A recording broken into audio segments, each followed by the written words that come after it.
Albert.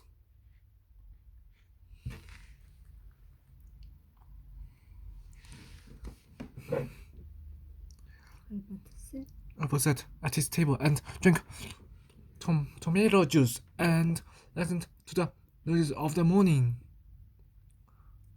The people in the apartment above cut downstairs and out the door on their way to work. The dog next door barked hello to everyone who passed. Children giggled on their way to school. These were good noises. Albert stood up and worked his hand out between the grill work of the window. He wanted to check the weather. The garbage truck rumbled by. That wasn't a good noise. Albert shook his head. Too cold, he said. He shut the window and rubbed his hands to warm them. Then he sat down and read the coming strip.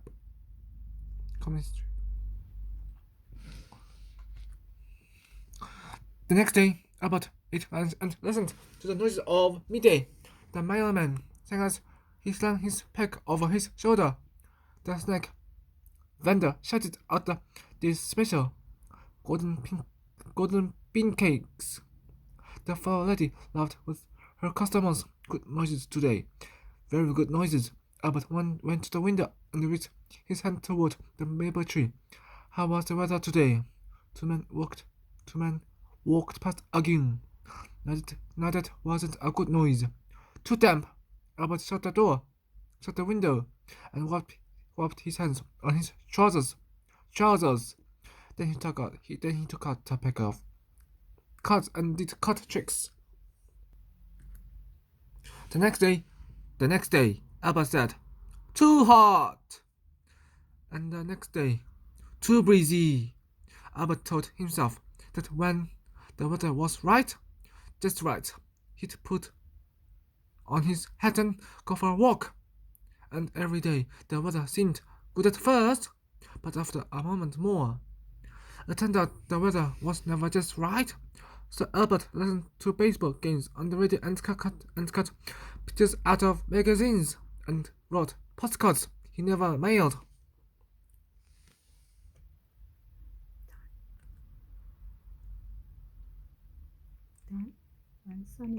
Then, one sunny day, Albert stuck his hand out the window, and the next thing he knew, his twig appeared in it. Albert looked around in surprise.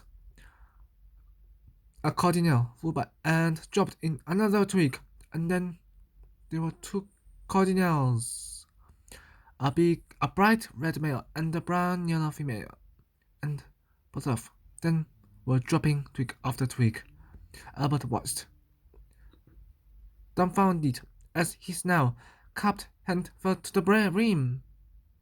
The cardinals fluttered and fussed and poked and pulled the heaped grasses into the center of the twigs. Finally, the female shaped the nest to fit her breast and settled in.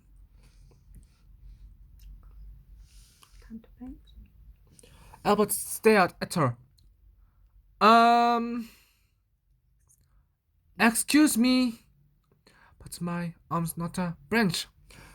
But a cardinal didn't even look at him. She flew off, leaving a nest of 4 tiny eggs in Albert's hand. With his free hand, Albert scratched his head. If he pulled his arm in, twisting to get it back through the grill work, the nest would surely fall apart. So he stood there. The mother cardinal returned. Albert stood with his arm at the window. Mrs. Cardinal, I think you picked up a spot to build a nest. But the cardinal just whistled and fell asleep. That night Albert slept, standing up.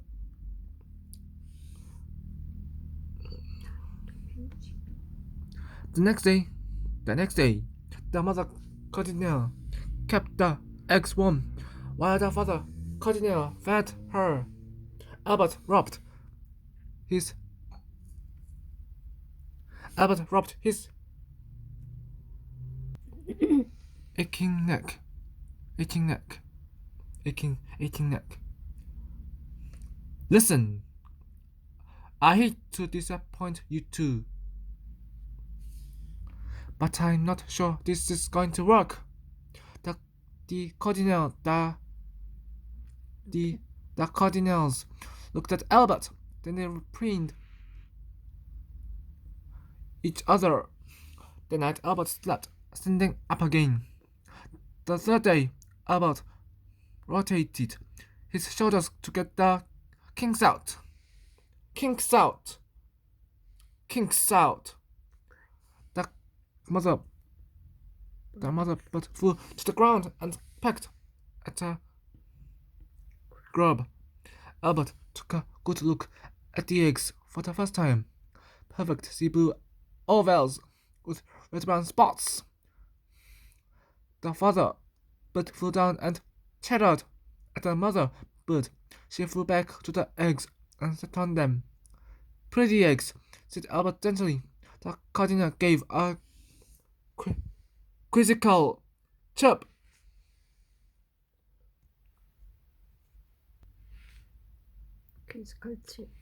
Day after day, Albert stood, the nest in his hand. He began each day by watching the birds. Then he looked around. Once a plane roared overhead. Albert's first urge was to pull his arm in and shut the window, but the nest kept him there. So he watched. The plane till it went out of sight, and soon he found himself dreaming about the places those passengers were going to visit, and he smiled. Once a man and a woman came out of a building, yelling. They turned their backs on each other, and both walked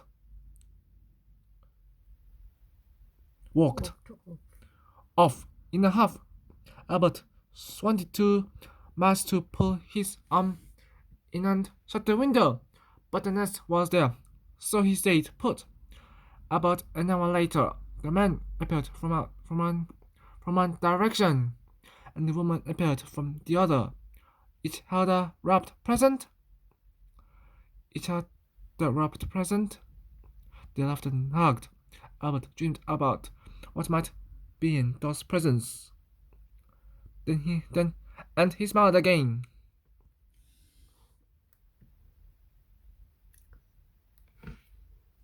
Albert didn't only dream. Whenever the mother cardinal hopped off the nest, even for a moment, Albert breathed his hot breath onto the eggs to warm them. And once, when the mother cardinal was away, a cat walked along the ledge beneath Albert's arm. It flicked its tail and looked up curiously. It crouched, ready to spring. Albert screeched. The cat ran off. Albert chuckled.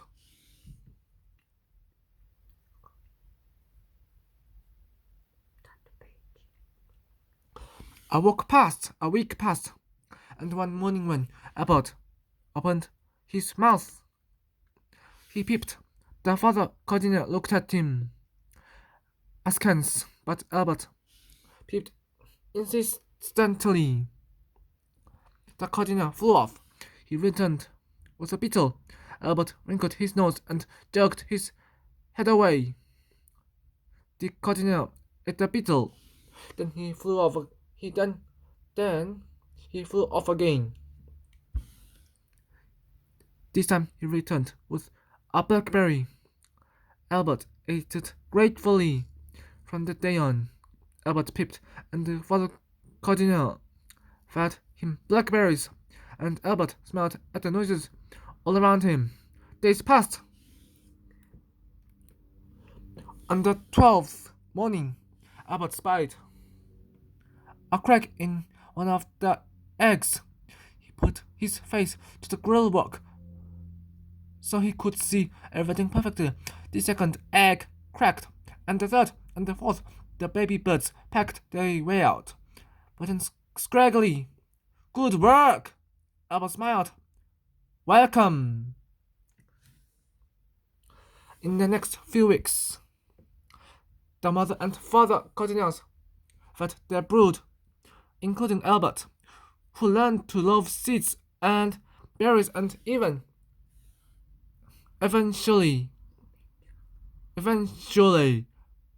beetles. The mother sat on Albert's wrist and sang her joy. The father flew to the top of the maple and sang his pride. The parents whistled to the fledglings, encouraging them to test their wings. Encouraging them to test their wings. Soon, the first fledgling left the nest, then the second, then the third. But one stayed. He hopped up Albert's arm and pecked at his nose. He looked worriedly at the ground. Go for it, Birdie, said Albert. Fly! The fledgling looked down again. He kept his wings close to his body. Albert stuck out his head in front of the fledgling. Come on, he said. Give it a try. The fledgling jumped into the head. Albert tossed him up lightly. He fluttered a little and landed safely, picking the head with a peep. Albert tossed him higher. He fluttered a lot and landed back in the head with a loud chip. Albert tossed him high. The fledgling looked around and spread his wings. He flew to the maple tree and whistled. Albert smiled and whistled back. The nest sat empty in Albert's hand. He drew his arm in through the grill walk, and the nest fell. Albert looked at the grass and the trees and the sky. He listened to laughter nearby. A good noise, and the siren of an ambulance far off. A bad noise, and Albert